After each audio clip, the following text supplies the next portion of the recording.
야고보서 1장입니다. 9절에서 18절 말씀까지 신약으로 370쪽에 있습니다. 야고보서 1장 9절에서 18절 말씀까지 우리 함께 믿음으로 합독하겠습니다.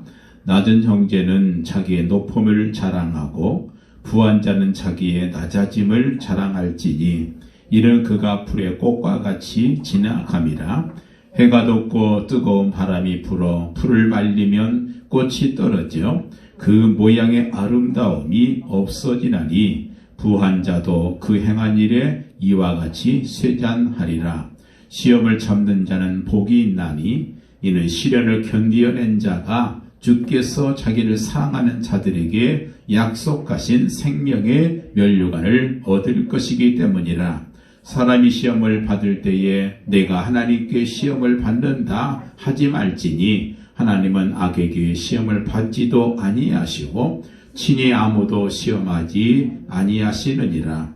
오직 각 사람이 시험을 받는 것은 자기 욕심에 끌려 미혹됨이니 욕심이 잉태한 즉 죄를 낳고 죄가 장성한 즉 사망을 낳느니라. 내 사랑하는 형제들아 속지 말라. 온갖 좋은 은사와 온전한 선물이 다 위에서부터 빛들의 아버지께로부터 내려오나니 그는 변함도 없으시고 회전하는 그림자도 없으시니라. 그가 그 피조물 중에 우리로 한천 열매가 되게 하시려고 자기의 뜻을 따라 진리의 말씀으로 우리를 낳으셨느니라. 아멘. 오늘도 선한 목자가 되시는 우리 주님께서 우리 삶을 최고로 인도하셨고 또 오늘도 우리 발걸음을 가장 귀한 복음의 발걸음으로 이렇게 인도하신 줄 믿습니다. 우리의 생각은 최고를 유지해야 돼요. 우리 믿음도 항상 최상을 유지해야 됩니다. 그렇지만 우리의 생활은 항상 가장 낮은 데부터 시작이 돼야 돼요. 그리고 더 나아가서 사실을 볼 수 있는 허상이 아니라 가짜가 아니라 진짜를 볼 수 있는 영안이 열려달라고 기도해야 됩니다.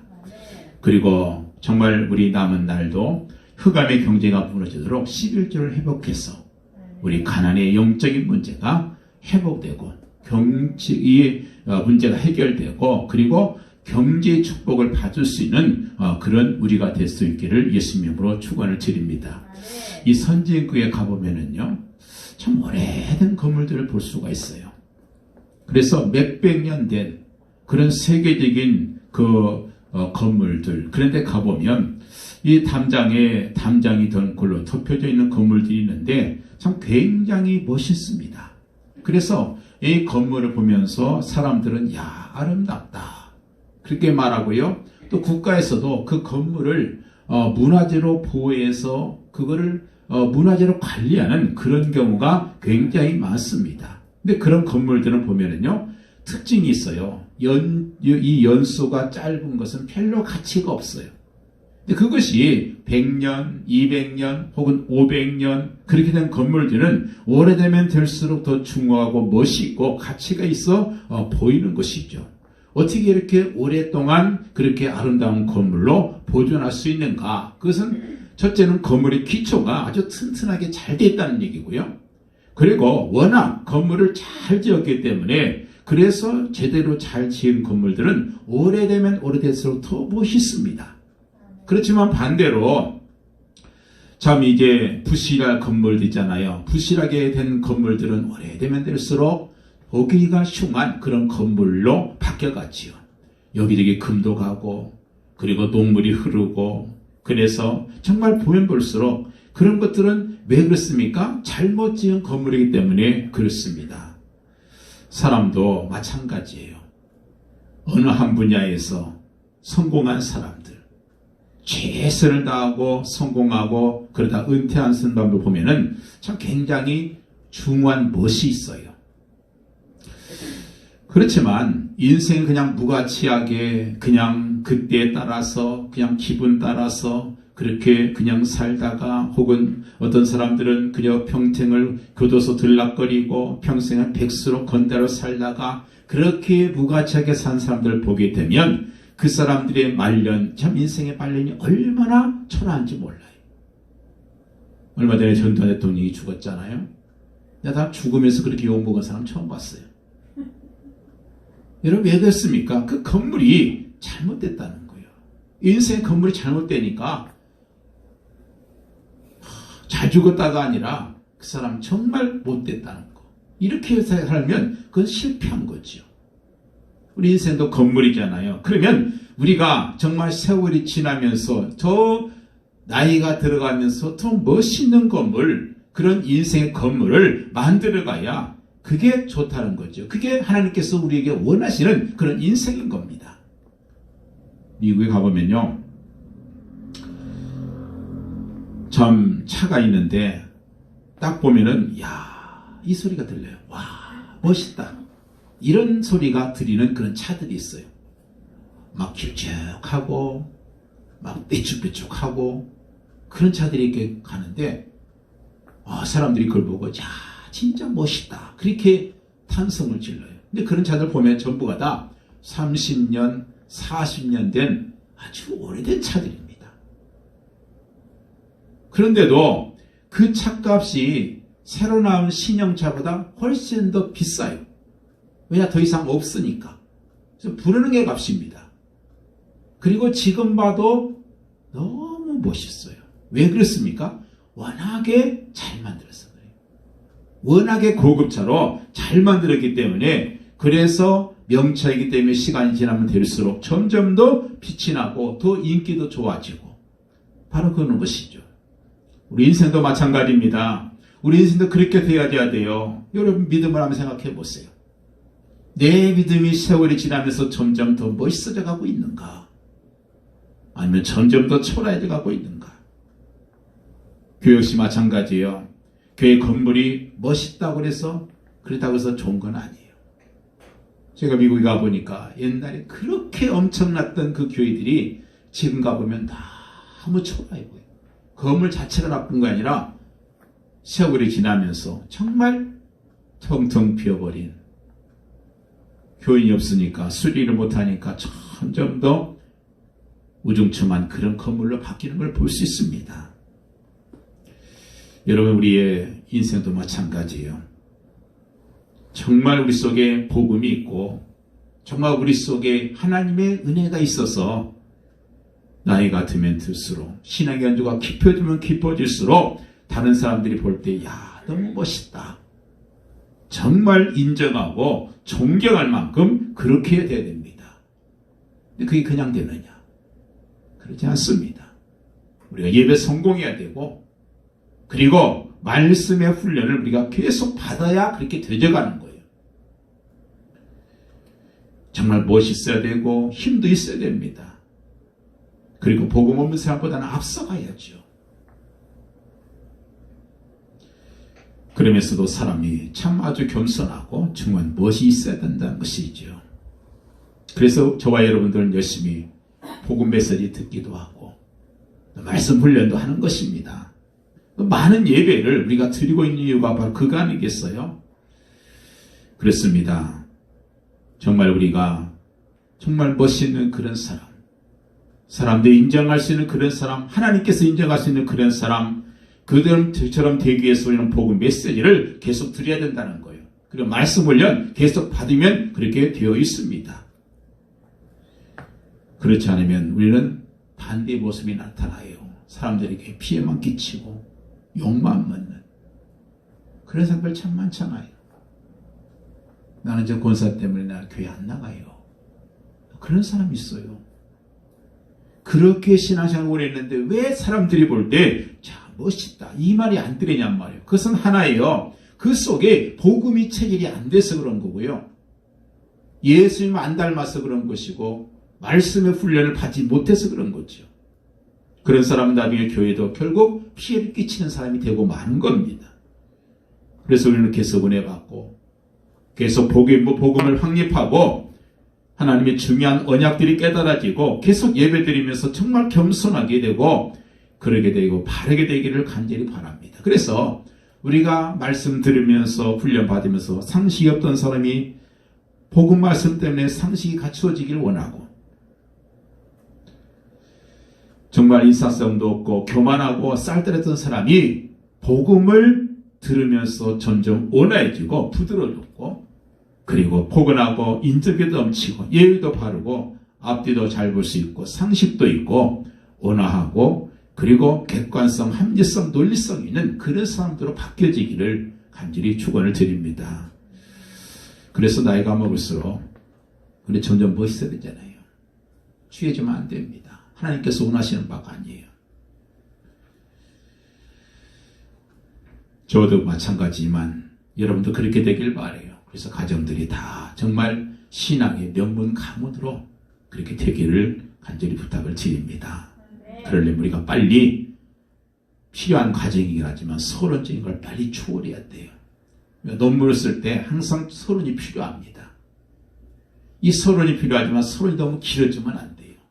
본론을 빨리 들어가야 되는 것처럼 우리 육신적인 거, 물질적인 거, 현실적인 거, 눈에 보이는 거, 내게 이익이냐 손해냐 이런 것들이 우리에게 필요할 수는 있어요. 거쳐갈 수는 없습니다. 그러나 중요한 것은요, 뛰어넘을 수 없는 그 서론이지만 빨리 그것을 초월해서 하나님의 복음으로 본론 속으로 빨리 들어가는 것, 이게 정말 중요하다는 거예요.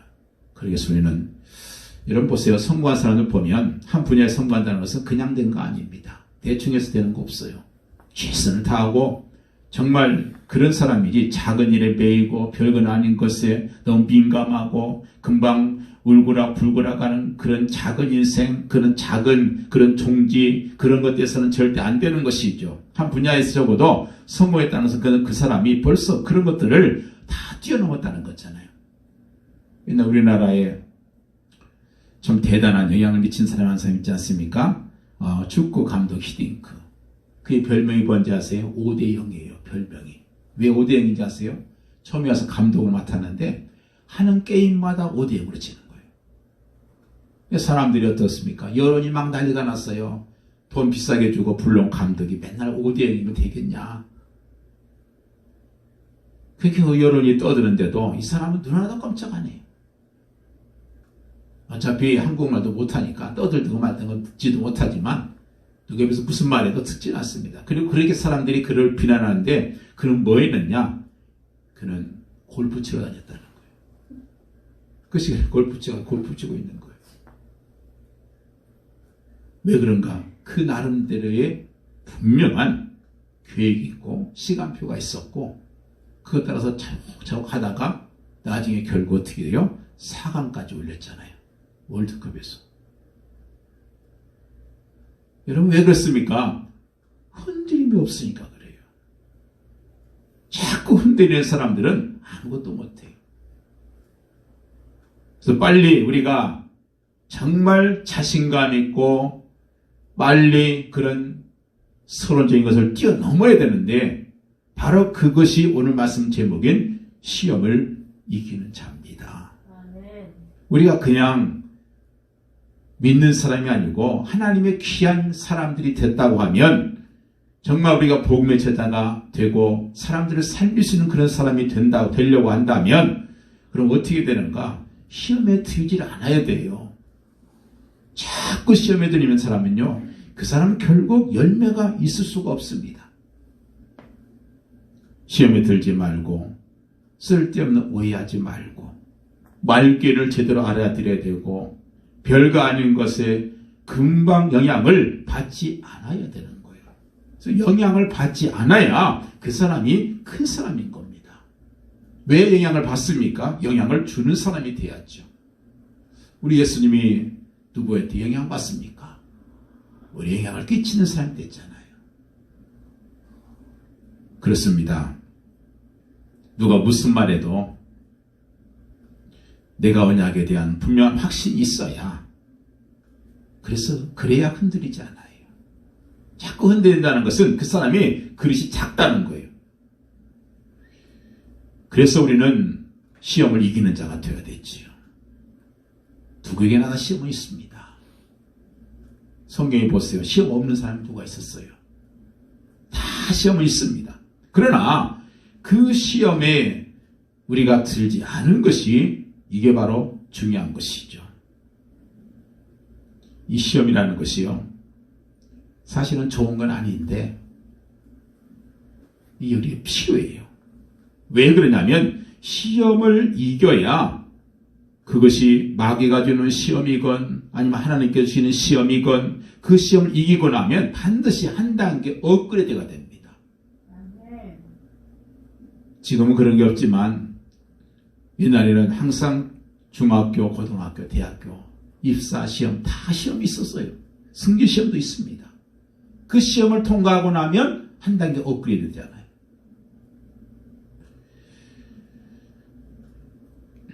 그런데 대부분의 사람들이 그런 그 시험, 서론 시험, 신앙을 뛰어넘지 못합니다. 그러니까 사단이 그걸 잘 알잖아요.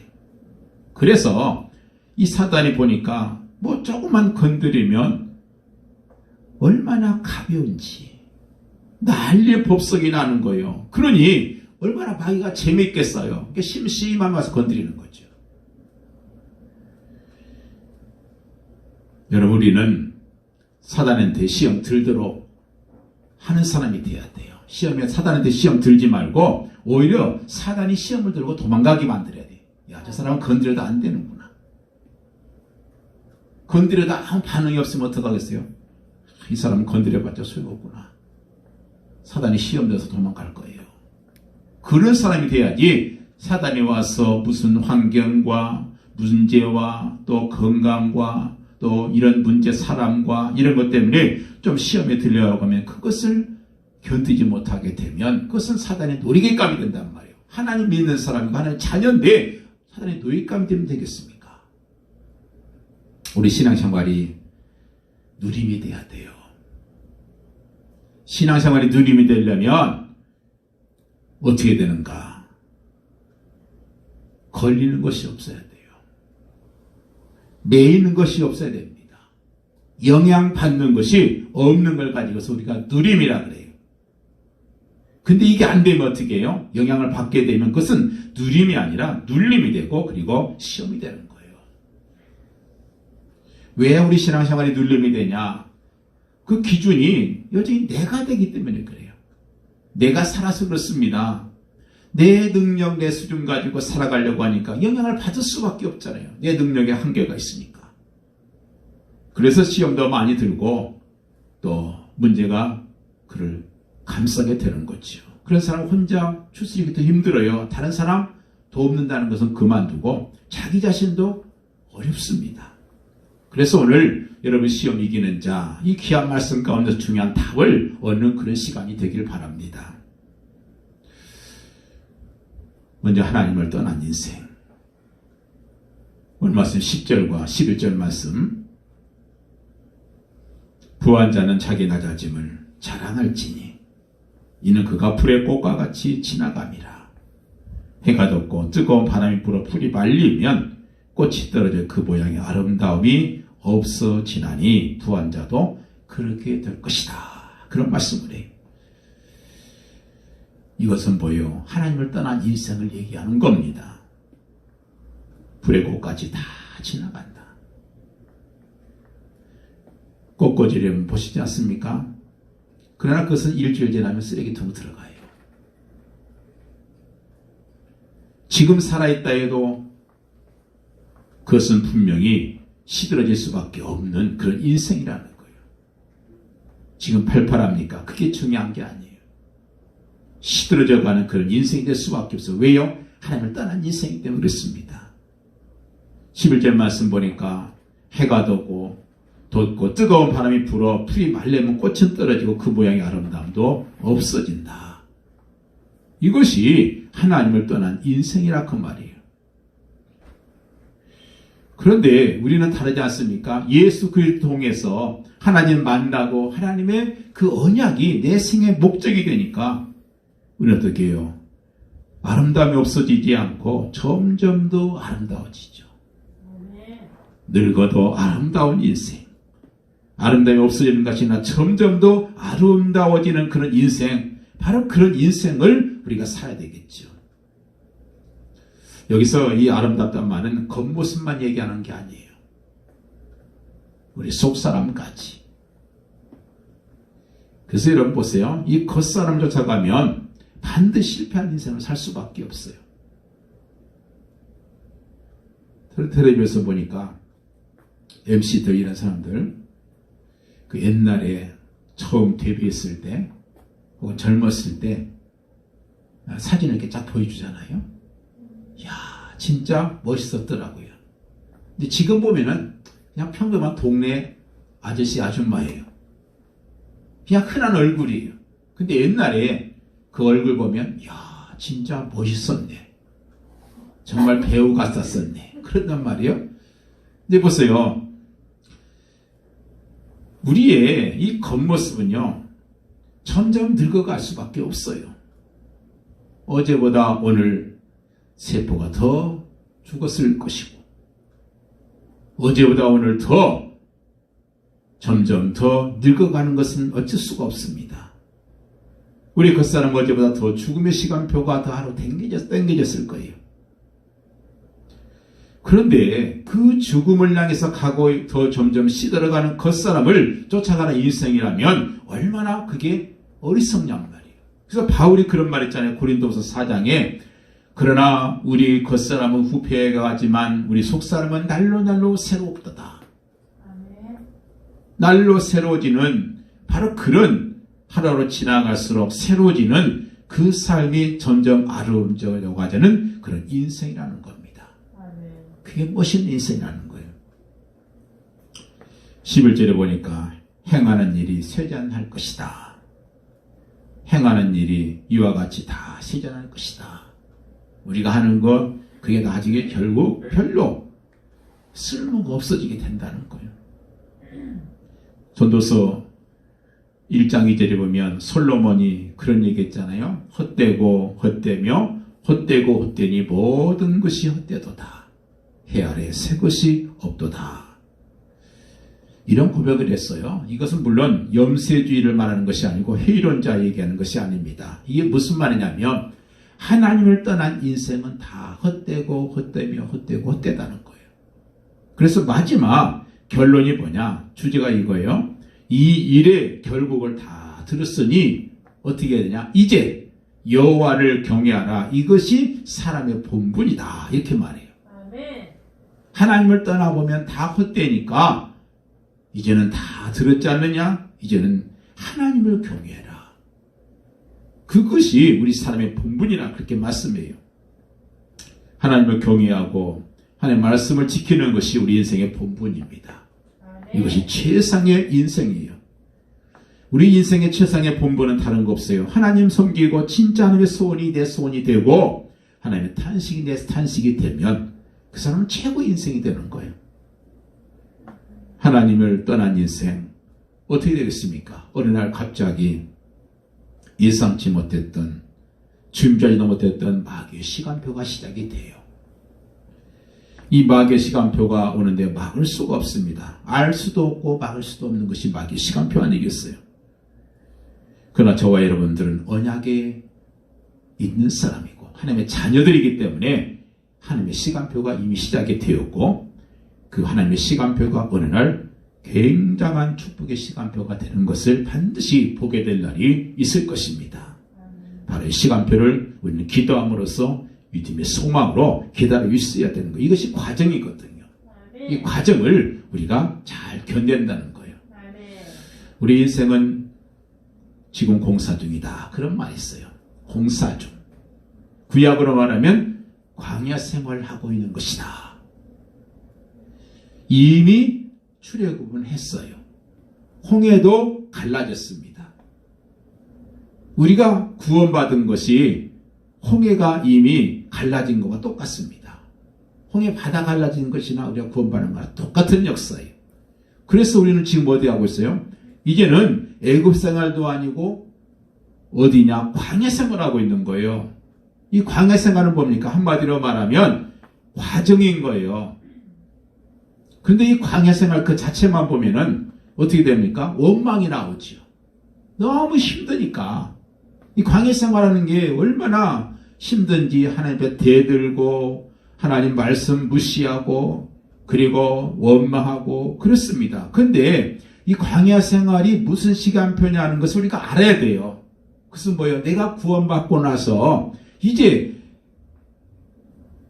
가나안 땅을 향해서 들어가는 준비된 시간표잖아요. 준비하는 시간표 아니겠습니까? 그 광야 생활 동안 우리 할 것이 뭐겠어요? 가나안 땅에 들어가기 위해서 우리는 그릇을 준비해야죠. 그릇을 준비하고 또 애굽에 찌들어졌던 그 노예의 체질, 이것을 갱신하고 하는 그런 시간표가 광야 생활의 시간표입니다. 그래서 이 광야라고 하는 이 시간표를 우리가 잘 봐야 돼요.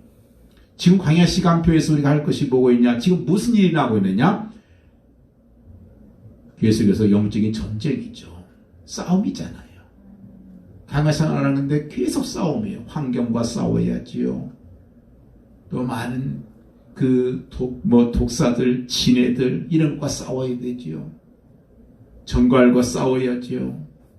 또 그것뿐이겠습니까? 가는데 아말렉 군대에 와서 쳐들어와서 괴롭히지요.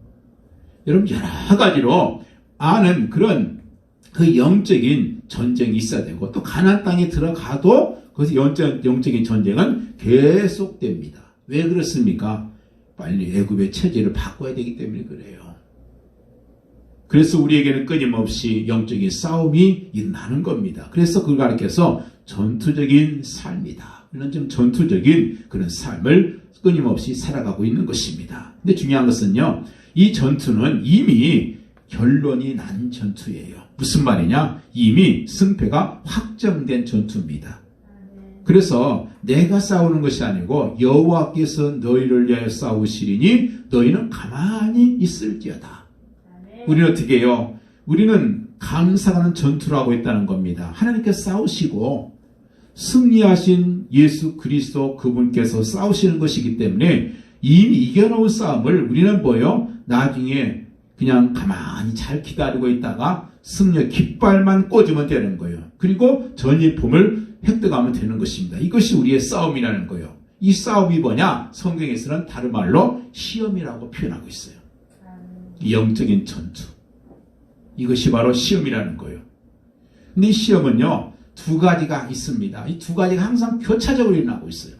우리가 사도행전을 보게 되면 이 세계 복음화에서 나가는데 그 과정에 보면 꼭 두 가지가 일어납니다. 하나는 성령의 역사와 두 번째는 사단의 양령의 역사가 교차적으로 계속 일어나고 있어요. 한 가지만 있는 게 아니라 계속 마귀의 역사 있다가 또 선의에서 일어나다가 이런 일들이 계속 일어나잖아요. 마귀가 역사해가지고 사람들을 죽이기도 하고 감옥에 갇히기도 하고 근데 거기서 또 기적이 나서 지진이 나타나서 감옥이 열리기도 하고 막 그런 일들이 계속 교차적으로 일어납니다. 그렇다면 지금도 마찬가지요. 지금도 하나님의 역사와 하나님의 시험과 마귀의 시험이 교차적으로 일어나고 있습니다. 왜냐? 우리는 그것을 준비하는 과정이기 때문에 그렇습니다. 이걸 우리가 잘 볼 수 있어야 돼요. 이걸 볼 수 있는 눈이 열려야 된단 말이에요. 하나님의 시험과 사단의 시험 둘 다 중요합니다. 이 둘 다 나의 응답 받아야 돼요. 이 사단의 시험에도 응답 받아야 되고 하나님의 테스트에도 합격을 해야 되죠.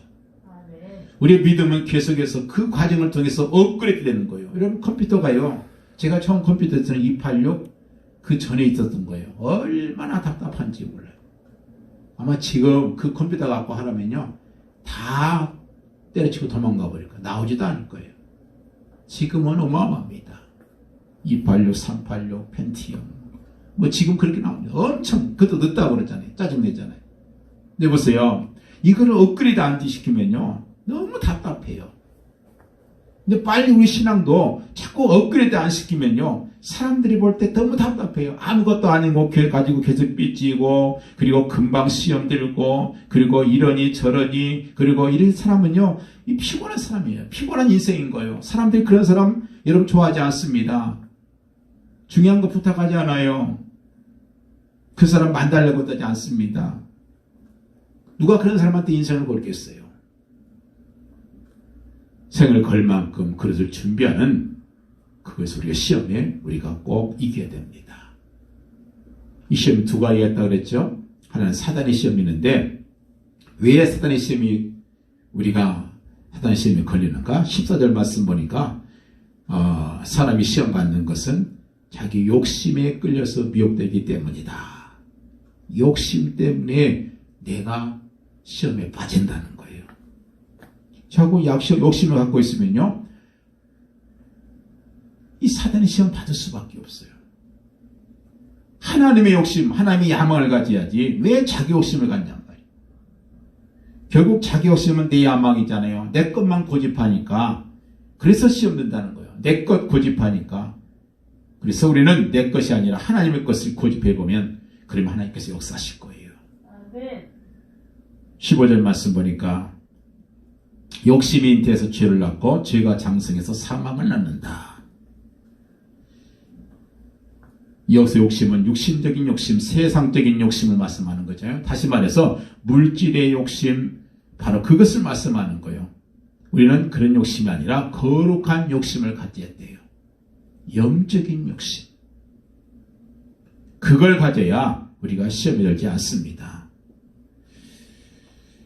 사실 그렇잖아요. 욕심 갖는다는 것은요, 내가 더 부족하다는 것이 있기 때문에 그런 거예요. 근데 바울이 뭐라고 말씀하시는지 아세요? 바울이 가진 건 없었어요. 근데 뭐라고 하냐? 나는 다 가진 자다.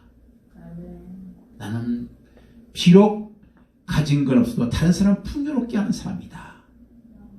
왜 그렇습니까? 그가 골로새서 2장 3절 이렇게 말씀해요. 하나님의 비밀인 그리스도를 깨닫게 하려니와 그 안에는, 그리스도 안에는 지혜와 지식의 모든 보화가 감춰져 있느니라 그랬어요.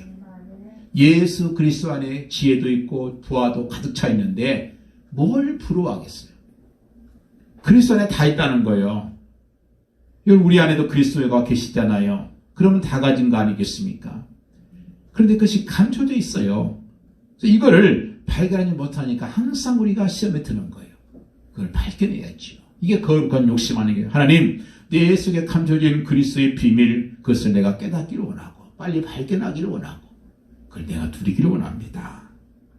바로 그 기도가 되어지길 바라요. 육신적인 욕심 이런 부리지 마세요. 나보다 누가 좋은 탓 한다고 시험 들지 말고 누가 잘 산다고 부러워하지도 말고. 여러분 그렇지 않습니까? 먼 미래 가보면 그들이 우리를 부러워할 거 아니겠어요? 아멘. 지금 그게 부럽다고 생각하지 마세요. 오히려 그 사람들이 나 때문에 복을 받도록 해야 되겠죠. 볼 것을 제대로 봐야 되죠. 자꾸 욕심이 잉태하니까 죄를 낳고 또 죄가 자라니까 결국 사망을 낳는다고 그렇게 말씀하잖아요. 머리 갈 거 없이 우리 주변에서 망하는 사람들 보세요. 다 그렇습니다. 창세기 3장 6절에 보니까 처음 아담과 하와가 범죄할 때 왜 범죄했느냐? 먹음직도 하고 보암직도 하고 지혜롭게 할 만큼 탐스럽기도 한 열매인지라. 그런 말씀이 있어요. 여러분 이 영적인 눈을 봐야 되는데 영적인 눈을 보면 뭐예요? 그게 죽는 거예요. 독약이란 말이에요. 육신적인 눈을 보니까 야 그게 보암직하고 먹음직하고 탐스럽게 보이는 거예요. 여러분 그렇습니다. 내게 정말 복음 때문에 이런 것을 우리가 거룩한 욕심을 가지고 봐야 되는데 육신적으로 보니까 자꾸 보암직하고 먹음직하고 탐스럽고 그러니까 사단의 통로가 되는 거 아니겠어요? 이런 부러워하지 마시고 비교하지 마시고 하나님께서 정말 나를 가장 좋은 길로 인도하고 계시다.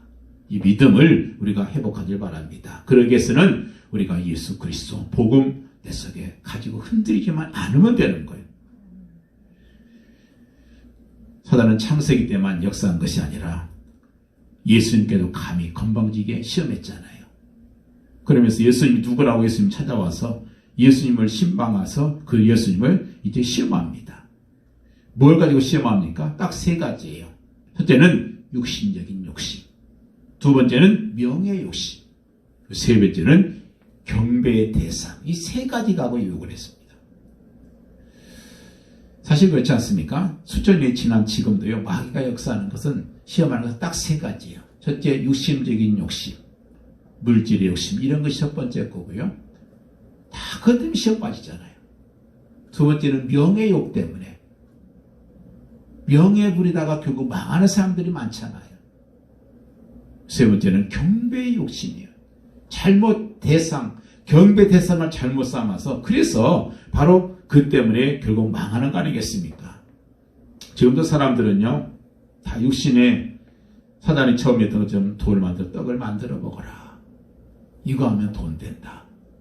이거 하면 부자 된다. 이게 시험이었어요.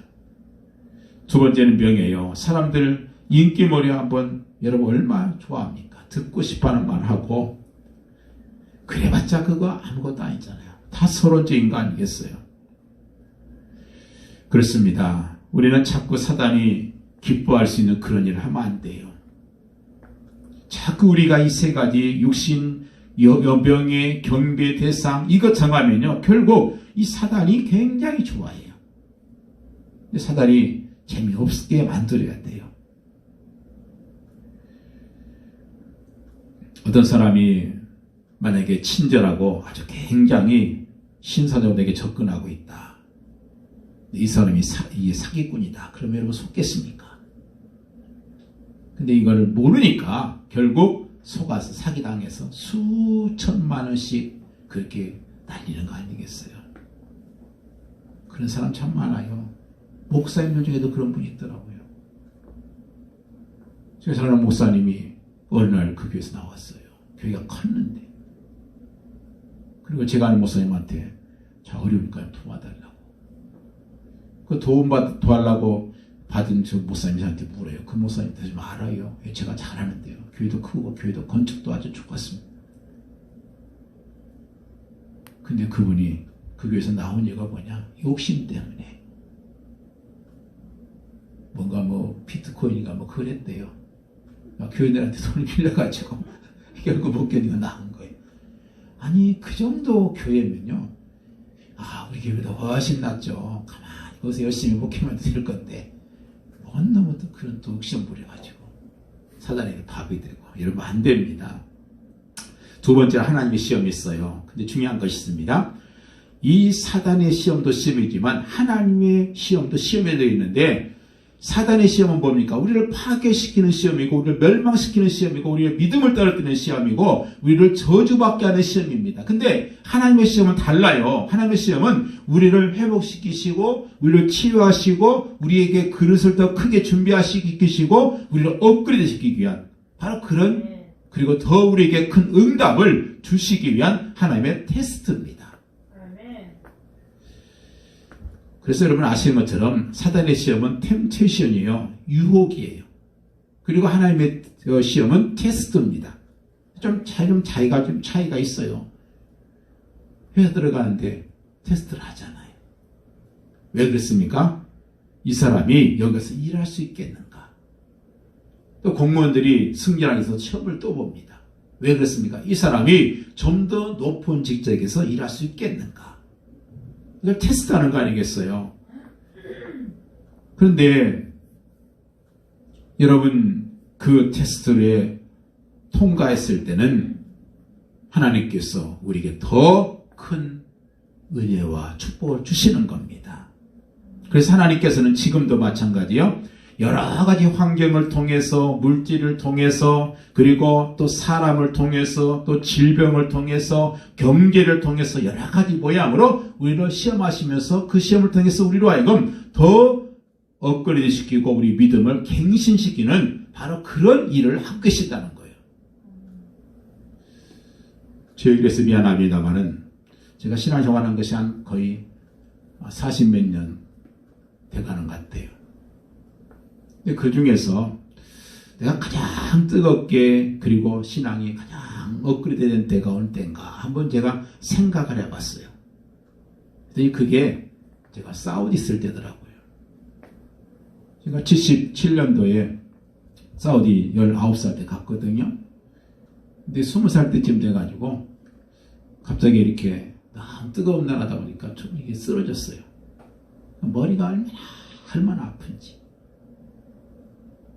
그래서 그때부터 나 혼자요. 거기는 교회도 없어요. 혼자 그 건물의 옥상에 올라가서 새벽 4시 그때 혼자 나가서 혼자 새벽 기도를 했어요. 교회도 없지만 혼자 왜냐하면 그게 안 되면 저는 죽을 것 같았어요.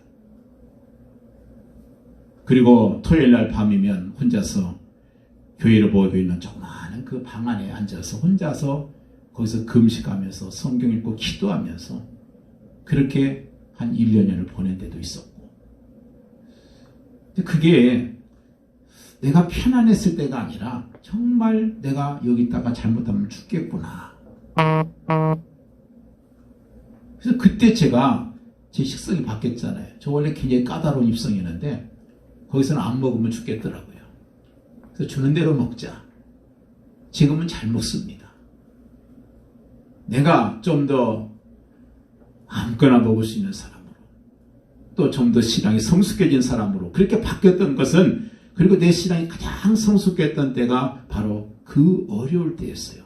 혼자서 그 어린 나이에 정말 죽게 생겼을 때, 하나님께 기도하지 않으면 안 되겠을 때, 그때 하나님께 기도했잖아요. 여러분, 그래서 우리가 아는 것처럼 다윗과 솔로몬 다 훌륭한 왕인데, 이 다윗은 끝까지 하나님 앞에 사랑받는 사람이고 왕의 표본이 됐어요. 왜 그런지 아세요? 다윗은 고통을 너무 많이 당했어요. 그래서 하나님 앞에 기도하고 혼자서 찬양하고 혼자서 예배하고 그러면서 그렇게 믿음이 성숙해 갔어요. 솔로몬은 지혜롭긴 했는데 왕자로 태어나서 왕궁에서 편안한 삶을 살다 보니까 마지막에 어떻게 해요? 결국 나라를 완전히 망해버리게 만드는 그런 장본이 솔로몬이 있잖아요. 여러분, 그렇습니다. 하나님께서 우리에게 왜 시험을 주시느냐? 우리를 연단시키고 훈련시키기 위해서 더 큰 그릇으로 준비시키기 위한 것입니다. 고린도전서 10장 13절에 말씀하잖아요. 오늘 말씀 앞에 2절에도 그런 말씀이 있습니다. 내 형제들아, 너희가 여러 가지 시험을 당하거든 온전히 기쁘게 여겨라. 그랬습니다. 여러분, 불신자들에게 그것이 환경과 사랑과 물질과 질병이 전부 다 문제가 되는데, 우리에게는 그것이 문제가 아니에요. 오히려 기뻐하라는 거예요. 똑같은 문제지만 불신자에게 오는 시험 뭡니까? 사단에게 오는 시험이잖아요. 그런데 우리에게 오는 것은요, 하나님께로부터 온 문제입니다. 그러면 하나님께서 알아서 하시겠죠. 사단이 주는 건 아니고 하나님께 주신 시험이라고 하면 하나님께서 가장 좋은 길을 인도하지 않겠어요? 예수 그리스도께서 우리 모든 문제 해결자시다. 그러면 끝나는 거 아니에요. 예수 그리스도가 내 모든 문제 해결자십니다. 그럼 끝나는 거예요. 그리고 더 나아가서 고린도전서 10장 13절에 말씀하잖아요. 하나님께서 우리에게 시험 당할 점에 피할 길도 주시고 또 감당할 만한 시험만 주신다. 여러분, 그러면 끝난 거 아니겠어요? 잘 보기만 하면 되는 거예요. 오늘 말씀 12절에 보니까 시험을 참는 자는 복이 있다 그랬습니다. 이를 알고 참는 것이 아니라, 내 인내심을 가지고 참는 것이 아니고 오기로 참는 것이 아니라 어떻게 참을 수 있어요? 그 시험 뒤에 올 하나님의 응답을 볼 수 있기 때문에 참는 거예요. 참는 게 아니라 기다리는 거지요. 하나님이 실수하지 않는 사실을 알고 있기 때문에 우리는 기뻐하면서 누리고 있는 거죠. 나에게 나쁜 것을 주시는 분이 아니라는 사실을 내가 알고 있기 때문에 난 참을 수 있는 거죠. 그래서 그것이 누림으로 참아질 수 있는 거지요. 그래서 여러분, 우리가 기억하십니다. 지금 당하고 있는 고난까지도 누려버리자. 지금 당하고 있는 어려움까지도 누려버리자. 이게 여러분, 우리가 할 수 있는 거예요. 누리란 말이에요.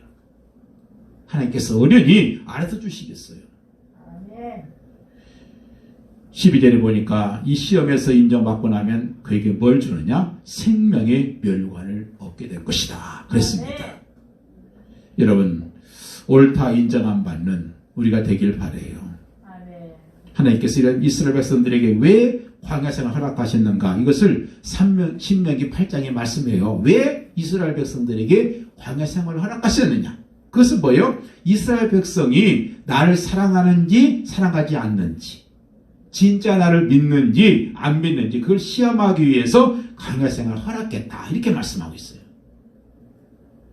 그러면 우리가 할 것은 뭐예요? 그 시험에서 인정받으면 되잖아요. 야, 네가 정말 나를 사랑하는구나. 아브라함이 이삭을 바치라고 했을 때 하나님께 나는 내 늦게 난 100세에 난 아들보다는 하나님이 더 귀합니다. 이거를 그가 고백했잖아요. 그걸 보고, 야, 맞다. 네가 네 사랑하는 아들보다 나를 더 사랑하는구나. 그래서 내가 너의 이 아들 이삭을 통해서 엄청난 축복을 내가 주겠노라. 이 말씀을 하시는 거 아니에요. 여러분 그렇습니다. 하나 앞에 인정받으면 되는 거예요. 이걸 통과하면 되는 겁니다.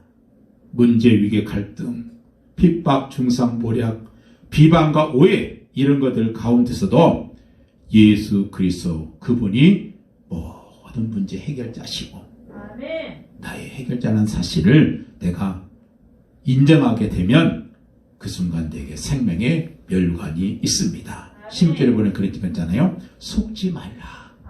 여러분 속는 것이 얼마나 큰 바보인지 아세요? 자꾸 환경에 속고 문제에 속고 시험에 속고 여러분 그거 진짜 어리석은 거예요. 왜 속습니까? 속이는 자도 문제지만 여러분 사기치는 사람도 나쁘지만 사기 당하는 사람도 나쁘다 그래요. 맨날 사기만 당해보세요. 이거 얼마나 이게 나쁜 사람이에요. 그건 굉장히 어리석은 거잖아요. 여러분 속으면 안 돼요. 이 속는 것은요 사탄 나라에 애국하는 거예요. 우리가 안 돼요. 환경에 자꾸 속고 시험에 쏘면요 우리가 어떻게 하나님의 나라의 백성인데 어떻게 이 사단의 나라에게 우리가 유익을 줍니까? 하나님 나라에 유익을 줘야 되지요. 그러려면 우리가 속지 않는 것이 중요합니다. 그래서 우리가 절대 속지 않기 위해서 중요한 게 있어요. 뭐냐면 이것이 말씀에 맞는가 안 맞는가, 이게 복음적인가 비복음적인가, 이것만 제대로 우리가 판단하면 되는 거예요. 그래서 이걸 알기 위해서 우리가 끊임없이 훈련받고 말씀 훈련, 축복 말씀이 그거 아니겠어요? 이게 정말 말씀에 맞는가 알아야 뭘 알 거 아니겠어요? 그걸 구분할 줄 알아야 된단 말이에요. 그게 되면은 우리가 다 덮어줄 수 있어요. 다 이해할 수 있습니다. 다 초월할 수 있습니다. 다 용서할 수 있어요. 그렇습니다. 오늘 17절 마지막에 그랬어요. 온갖 좋은 은사와 온전한 선물이 다 위에서부터 빛들의 아버지께로부터 내려온다. 그분은 변함도 없으시고 회전한 그림자도 없으신 분이시다. 영어성에 보니까 good and perfect gift라고 했어요.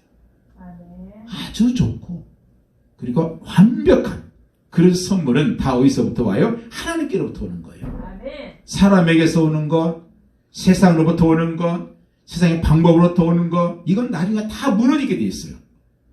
그래서 우리는 하나님께부터 받아야 되죠. 그런 사람을 18절 말씀 보니까 뭐라고 했냐? 그가 피조물 중에서 우리로 한 천년배가 되게 하시려고 자기의 뜻을 따라 진리의 말씀으로 우리를 낳으셨느니라. 우리를 천년배로 모델로 그렇게 만드시기 위해서 우리를 말씀으로 계속 우리를 낳고 계시다는 사실입니다. 오늘 이 말씀과 응답, 이 시험 이기는 자, 이 귀한 말씀 가운데서 중요한 언약을 붙잡는 그런 귀한 역사가 있기를 예수님으로 간절히 축원을 드립니다. 기도합니다. 할렐루야. 아버지 감사합니다. 오늘도 하나님 우리에게 시험을 이기는 자로서 정말 시험에 눌리는 자가 아니라 시험을 누릴 수 있는 자, 오히려 기쁨으로 그 시험 뒤에 올 하나님의 엄청난 축복,